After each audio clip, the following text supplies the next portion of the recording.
Hello అండి. నేను doctor Rahul Nag, consultant neurologist Archana group of హాస్పిటల్స్‌కి. ఈరోజు మతిమరుపుల గురించి చెప్తాను.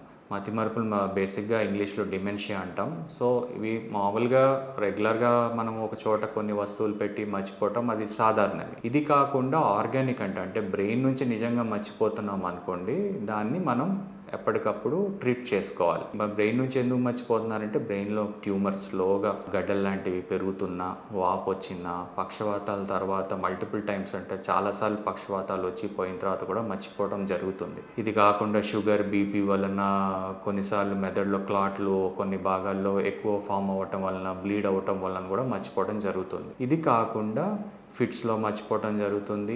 Vitamin B, vitamin D, calcium లోపాలు, లేకపోతే షుగర్ చాలా డౌన్ అయిపోవటము, ఎక్కువ అవ్వటం వలన వీటి వల్ల కూడా మతిమరుపులు వస్తాయి. సో, ఇవి మనము బ్రెయిన్ స్కాన్లు చేయటం లాంటివి, ఎంఆర్ఐలు, సిటీ స్కాన్లు చేయటంతో పాటు, ఫిట్స్ టెస్టులు చేయటంతో పాటు ఈ calcium, B, vitamin D levels ఇవన్నీ చెక్ చేసుకొని దానికి సంబంధించిన ఇంజెక్షన్స్ లాంటివి టాబ్లెట్స్ ఫామ్స్‌లో, సిరప్ ఫార్ములేషన్స్‌లో గానీ ఉంటాయి. ఇవి చేయటం వలన మనకి బెనిఫిట్స్ ఉంటాయి. ఇవన్నీ చేశాక కూడా స్టిల్ ఇంకా మతిమరుపులు ఎక్కువ అవుతున్నాయి, నడకలో కూడా తేడాలు వచ్చినాయి అంటే వాటికి సంబంధించిన టెస్టుల్లో ముదుగులోంచి నీరు తీసి ఆ ముదుగులో నీరు టెస్టుల్లో కొన్ని సైలెంట్గా బ్రెయిన్ ఇన్ఫెక్షన్స్ ఏమైనా ఉన్నాయో అలాంటివి చూసుకోవడం జరుగుతుంది. సో, ఇవి అన్నీ కూడా ఏ ఏజ్ గ్రూప్లో అయినా రావచ్చండి.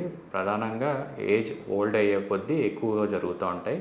చిన్న ఏజ్‌లో వస్తుంటే మాత్రం ఇట్లా వైటమిన్ లోపాలన్నీ చెక్ చేసుకొని ట్రీట్ చేసుకోవచ్చు. కాబట్టి మీరు ఎప్పుడైనా ఇట్లాంటివి ఉంటే హాస్పిటల్‌కి వస్తే మేము ట్రీట్ చేయగలుగుతాం. Thank you.